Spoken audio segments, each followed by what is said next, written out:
हीरापुर गांव की घनी आबादी से कोसों दूर पूर्व दिशा से उगते सूरज की लालिमा एक दिन व एक रात के उड़ान के बाद अगली चमकती हुई मनमोहक सुबह।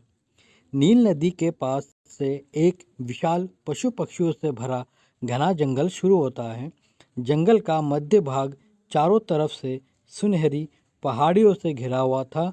जंगल के चारों तरफ लदे थे ताजे मीठे फल। इसी सौंदर्यता के साथ बसा था सुंदरपुर गांव। बहुत दिनों के बाद सुंदरपुर गांव के सभी चिड़ियों को एक साथ गीत गाते सुन रही हूँ। हाँ मौसी, सुंदरपुर गांव की खुशियों में चार चांद लग गए हैं। टूनी ने जो आज दो प्यारे प्यारे बच्चों को जन्म दिया है, ऐसे खुशी के दिन बार बार कहाँ आते हैं। कुछ ही दिनों में उनके पंख बढ़ने लगे, साथ ही वो बड़े होने लगे। टूनी घर का काम खत्म कर अपने बच्चों को कहने लगी, शाम के खाने के लिए घर पर कुछ भी नहीं है और तुम्हारे पापा भी जरूरी काम से शहर गए हुए हैं। मुझे आने में थोड़ी देरी होगी। तुम दोनों आपस में लड़ना मत, एक दूसरे का ध्यान रखना। ओके मम्मा।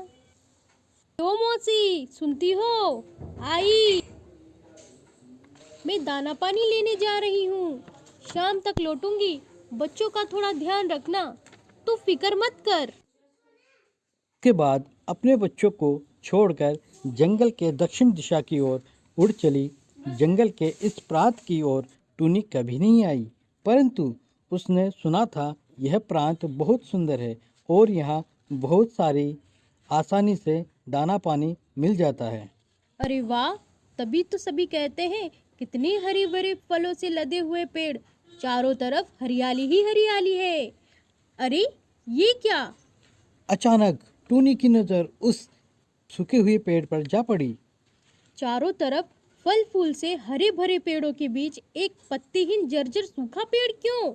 ये तो बहुत ही अजीब बात है। यह बोलकर वह उस सूखे पेड़ के पास जाकर बैठ गई और देखकर बोलने लगी, सही में पेड़ सूख गया है। पेड़ की ऐसी दशा देख टूनी को बहुत दुख हुआ।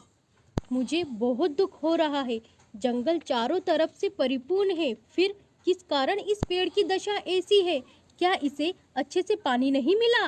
एक काम करती हूँ, इस पेड़ के जड़ों में थोड़ा पानी डालकर देखती हूँ, शायद इसमें कोई लाभ हो।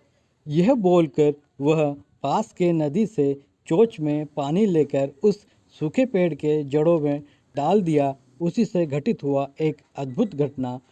पानी की बूंद जड़ तक जाते ही वह सूखा जर्जर पेड़ एक सुंदर परी में बदल गई।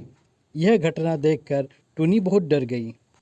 टूनी, तुम मेरे से डरो मत, मैं तुम्हारा कोई नुकसान नहीं करूंगी। आप कौन हो? मेरा नाम कैसे जानती हो?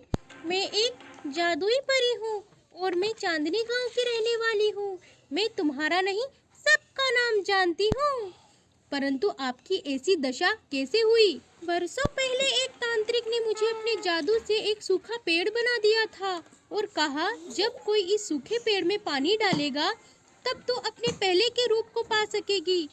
लेकिन इतने सालों से सूखा पेड़ देखकर कोई भी पानी डालने नहीं आया। तुम ही हो जिसने सूखे पेड़ को देखकर पानी डाला और मुझे मेरा शरीर वापस मिल गया। मैं तुम्हारा यह उपकार कभी नहीं भूलूंगी। आज तुम मुझसे जो भी मांगोगी मैं वह दूंगी। बोलो क्या चाहिए? मेरे पास सब कुछ है, मैं आपसे और क्या मांगू? आज आप अपने परी रूप में वापस आ गई हो, इससे अच्छी बात और क्या हो सकती है।